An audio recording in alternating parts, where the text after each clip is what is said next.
శ్రీమాత్రే నమః. శ్రీ మహాసరస్వత్యే నమః. శుక్లాంబరధరం విష్ణుం శశివర్ణం చతుర్భుజం ప్రసన్నవదనం ధ్యాయేత్ సర్వవిఘ్నోపశాంతయే.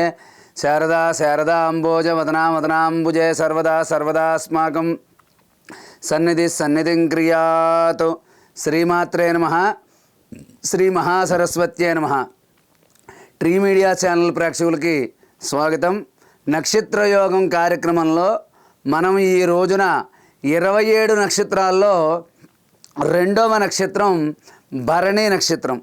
ఈ భరణి నక్షత్రం వారు ఏ రోజు నియమాలు పాటించాలి, ఏ దైవాన్ని ఆరాధించాలి, ఏ గ్రహాన్ని పూజించాలి, ఏ చెట్టుని పెంచి పోషించితే మంచిది, ఎటువంటి దానాలు చేయాలి, ఎటువంటి మంత్రాన్ని జపించాలి అనేటటువంటి విషయాల గురించి మనం ఈ రోజున ఈ వీడియోలో తెలుసుకుందాం.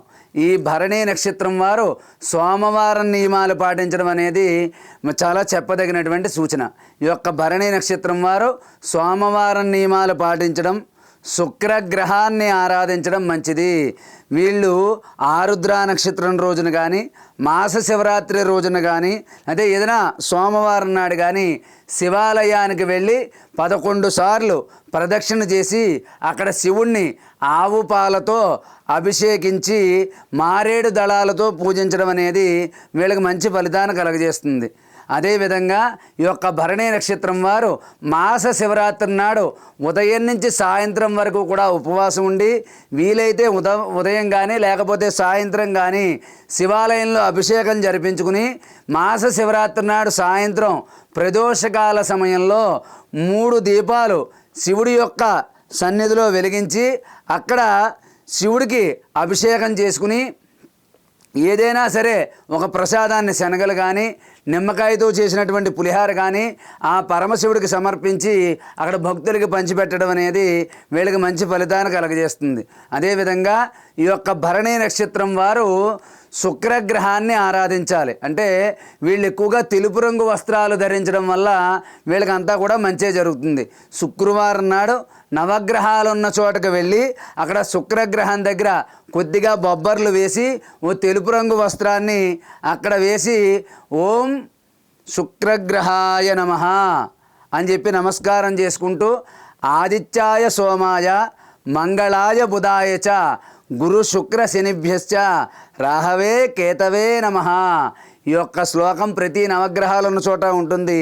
దాన్ని మీరు చూసి చదువుకుంటూ 9 సార్లు కానీ 27 సార్లు కానీ నవగ్రహాల చుట్టూ ప్రదక్షిణ చేయండి.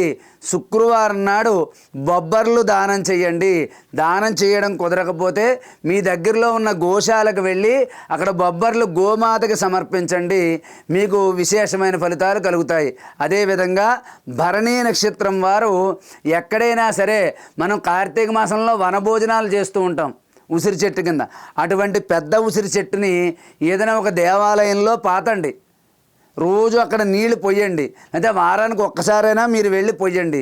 అదేవిధంగా ఈ యొక్క భరణి నక్షత్రం వారు ఉసిరి చెట్టుని పెంచడం, దానికి నీళ్లు పొయ్యడం, వారానికి ఒక్కసారైనా ఉసిరి చెట్టు ఉన్న చోటకు వెళ్ళి అక్కడ శుభ్రం చేసుకుని పసుపు కుంకుమ వరిపిండి కలిపి ముగ్గు వేసి ఒక రావి ఆకు కానీ తమలపాకు కానీ పెట్టి అక్కడ ఆవునేతితో దీపారాధన చేసి ఉసిరి చెట్టుకి పసుపు కుంకుమ గంధం సమర్పించి నమస్కారం చేసి కనీసం 3 సార్లైనా ప్రదక్షిణ చేయండి.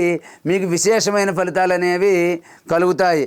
కాబట్టి ఈ యొక్క భరణి నక్షత్రం వారు మీ జీవితంలో ఏదైనా ఉద్యోగం చివరిదాకా వచ్చి చేజారిపోతోంది, లేకపోతే ఏదైనా పని మధ్యలో ఆగిపోతోంది, అయితే ఏదైనా సమస్య ఎప్పటికీ తీరట్లేదు అని భరణి నక్షత్రం వాళ్ళు అనుకున్నట్లయితే ఒకసారి మంత్రాలయం వెళ్ళి రాఘవేంద్ర స్వామి వారి యొక్క దర్శనం చేసుకుని ఒకరోజు అక్కడ నిద్ర చేసి రండి.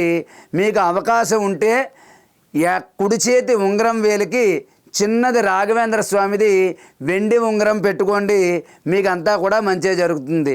కాబట్టి ఈ యొక్క భరణి నక్షత్రం వారు నిరంతరం జపించవలసినటువంటి మంత్రం ఓం నమః శివాయ.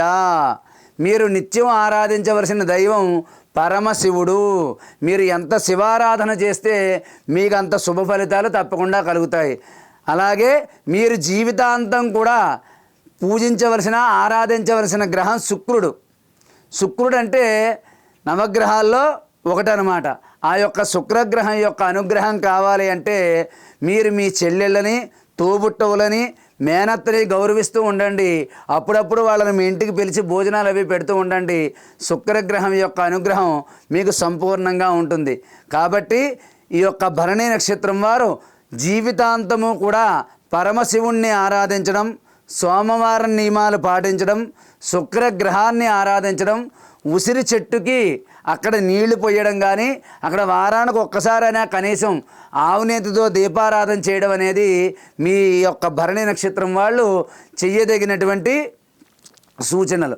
కాబట్టి ఈ భరణి నక్షత్రం వారు నేను చెప్పిన పరిహారాలు పాటించి మీకు చాలా కష్టం కలిగినప్పుడు ఒక్కసారి మంత్రాలయం వెళ్ళి దర్శనం చేసుకుని రండి. మీకు అంతా కూడా మంచి జరుగుతుంది, జరగాలి అని చెప్పి ఆశీర్వదిస్తూ సర్వే జనా సుఖినో భవంతు. స్వస్తి.